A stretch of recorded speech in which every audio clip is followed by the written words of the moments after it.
बालाजी भंडारी तर मुलांच्याकडून म्हणजे काय तुम्हाला कसं काय काय करावं लागतं? मुलं स्वतःच ऍक्टिव्ह आहेत, फक्त वेळेमध्ये त्यांच्याकडून प्रॅक्टिस करून घेणं हे आमचं काम आहे. विद्यापीठाला जबाबदारी दिलेली आहे आणि आम्ही सर्वजण, आम्ही जरी नामाभिधान वैयक्तिक असलो नामाने, तरी सुद्धा हे आमचं टीम वर्क आहे. आणि हे प्राध्यापक पांचाळ सर आहेत की हे सुद्धा डॉक्टर संदीप काळे आहेत, मॅडम आहेत. आम्ही हे टीम वर्क आहे आणि टीमच्या माध्यमातून आम्ही ही सर्व तयारी करून घेतो. मॅडम, आपलं म्हणजे आता हे गायन तर हे तुमच्याकडे कोणतं जास्त म्हणजे कोणत्या गोष्टीमध्ये जास्त तुम्हाला करून घ्यायचं? मुलींची पूर्ण तयारी जी आहे पूर्ण तयारी आम्ही करून घेतलेली आहे. आजच नाही तर 1 महिन्यापासून आमची SRT विद्यापीठामध्ये आम्ही 1 महिन्यापासून कॅम्प लावलेला आहे आणि त्या कॅम्पमध्ये सगळी मुलांची आम्ही तयारी करून घेतलेली आहे आणि आम्हाला अभिमान आहे की आमचे विद्यार्थी एवढे आता सगळे एकदम फिरकू लागले, सगळे त्यांच्या तालात रंगून गेले होते. अगदी सर, हा जो एकत्रित परफॉर्मन्स झालेला आहे त्या परफॉर्मन्समध्ये मुलांची खूप मेहनत येते. मुलं एखाद्या रंगमंचावर जातात, एखाद्या स्टेजवर जातात आणि तेव्हा जो परफॉर्मन्स होतो आपण तो प्रतिसादचा जो लोकांचा प्रतिसाद होतो त्या प्रतिसादातून आपल्याला कळतं की खरंच तो परफॉर्मन्स किती सुंदर झालेला आहे. आणि हा जो परफॉर्मन्स झालेला आहे एकंदरीत ते पूर्ण सभागृह जे होतं ते सभागृह पूर्ण अख्खं डान्स करत होतं. त्यामुळे हा जो परफॉर्मन्स आहे खूप धमाकेदार झालेला आहे. झिंगाट परफॉर्मन्स झालेला आहे नांदेडच्या टीमचा. आणि शिवाय यांच्या टीम मध्ये मिमिक्री आर्टिस्ट सुद्धा आहे. सो तो आता आपल्या सोबत असेल. आणि तुझं नाव सांग. नमस्कार, मी प्रवीण राठोड. प्रवीण, मिमिक्री करतोस तू? काय काय कोणाची मिमिक्री करू शकतो सांग? जवळपास पूर्ण बॉलिवूड इंडस्ट्री अभिनेते तसंच नेत्यांची मिमिक्री. वा, अभिनेते आणि राहिलेले नेते. ओके, सो करूया आपण, ऐकूया आपण, दाखवूया लोकांना कसं करू शकतोस तू मिमिक्री. ओके, ठीक है. नमस्कार दर्शकों, स्वागत है आप सबका. अभी हमारे सूत्रों से खबर आ रही है, देश में हुआ है आतंकी हमला और इस आतंकी हमले के बारे में कई सारी बॉलीवुड की हस्तियों ने दी है अपनी अपनी प्रतिक्रियाएं. तो सबसे पहले देखते हैं अमिताभ बच्चन जी ने क्या कहा. और देखिए भाई, ये जो आतंकवादी है ये बाहर से आते हैं और ऐसे गुतांडो करके चले जाते हैं. और एक बिग भी होने के नाते मैं तो बस इतना कहता हूँ, इनके लिए एक बिग आंसर होना चाहिए. अबे बिग आंसर क्या, इनके लिए छोटा आंसर भी बहुत कुछ कर सकता है. साले पीठ पीछे आते हैं, वार करके चले जाते हैं. हिम्मत है तो सामने आओ, फिर देखेंगे किसमें कितनी है ताकत. क्यों सनी देओल जी, सच बोलता है तू? कितने हमले सहेंगे? संसद हमला, ताज हमला, और इस हमले में कोई पकड़ा जाता है तो उसे फांसी की वजह मिलती है तारीख. लेकिन अब ना तारीख होगी ना सुनवाई, सीधा इंसाफ होगा, इंसाफ. अबे खुशी हुई काशीनाथ तुम्हारी ये बात सुन के, लेकिन दुख होगा उन्हें ये जान के कि आज के बाद जगह जगह हमले होंगे. लेकिन हमले होंगे हमारे और जगह होगी उनकी. ये जगह, ये किसकी जगह रे बाबा? ये राजो, ये मेरा चश्मा दे रे बाबा. न जगह दिख रही है ना हमला. हेलो बाबू भाई, चश्मा दे रे बाबा. चपायलार, वो जगह भी अपनी है रे बाबा. मराठी मानुस जागा हो. अरे डरती माइन, देश को बर्बाद करना इन आतंकियों का सपना है. लेकिन उन्हें क्या पता, हम तो सपना के साथ गाना गाते हैं और उनका ये सपना कभी पूरा नहीं होने देंगे. गन्ना चूस के क्यों आज है. सच बोलता है तू? अरे तो मेरा मुल्क, मेरा देश, मेरा है वतन. और इस वतन को अगर कोई मिटाने की बात करे तो मैं नहीं छोड़ूंगा. क्योंकि भाई बाजीराव सिंघम मेरी जरूरत है का भाई, इसलिए मेरे बाजुओं में था भाई. ये आतंकवाद मिटा के रहूंगा. ओए दिल जले, ओए लाले. अरे भाई, तेरे जैसे देश में होने चाहिए, तब जाके आतंकवाद का नामो निशान मिटेगा. क्यों? ओए, क्या बात. सही कहते हो अब बच्चन जी.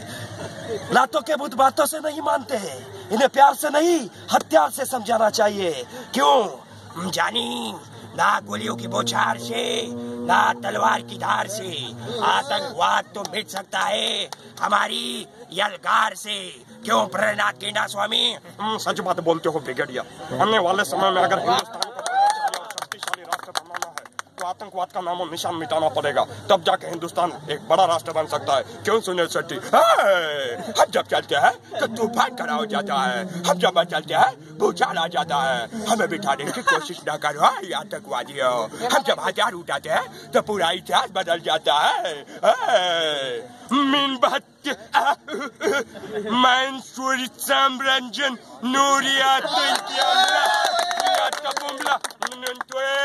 आतंकवाद्यांना कुसुमुसु करून मिटून. काय बोलला तो राज ठाकरे?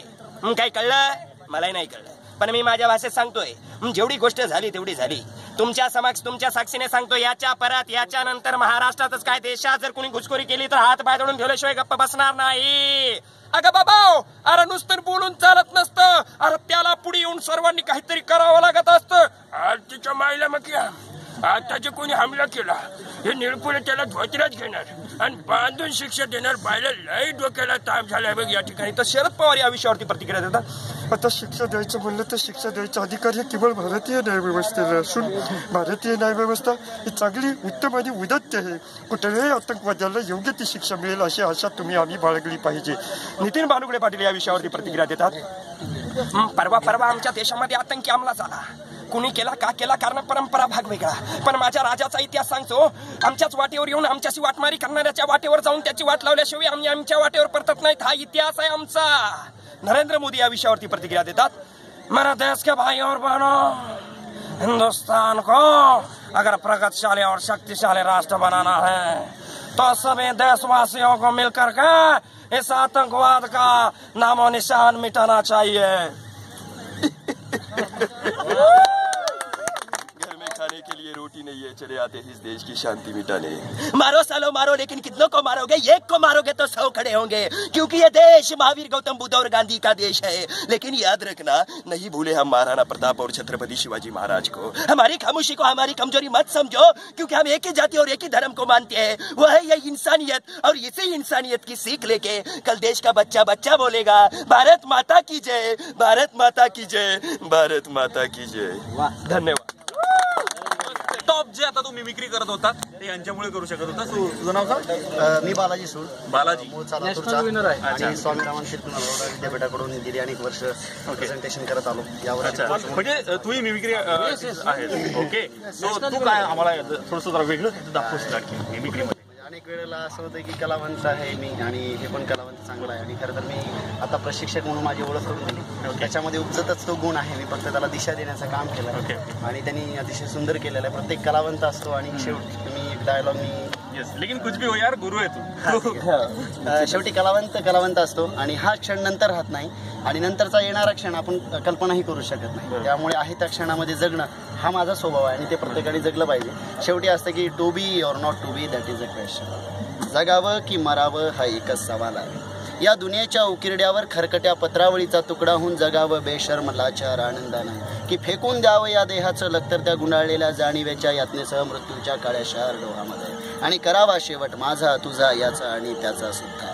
मृत्यूच्या महासर्पाने जीवनाला असा डंक मारावा की नंतर येणाऱ्या निद्रेला नसावा जागृतीचा किनारा कधीही. पण त्याच निद्रेला जर स्वप्न पडू लागली तर इथंच मे काय.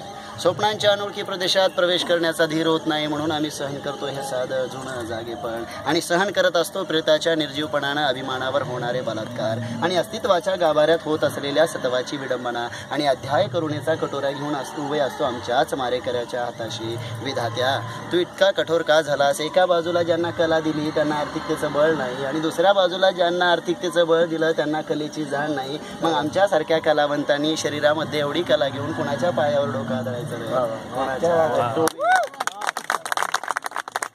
पाटेकरजींचं एक वेगळं रूप जे आहे, जे आता आपण नटसम्राट मधून पाहिलेलं आहे, ते यानं मस्त असं सादर केलेलं आहे.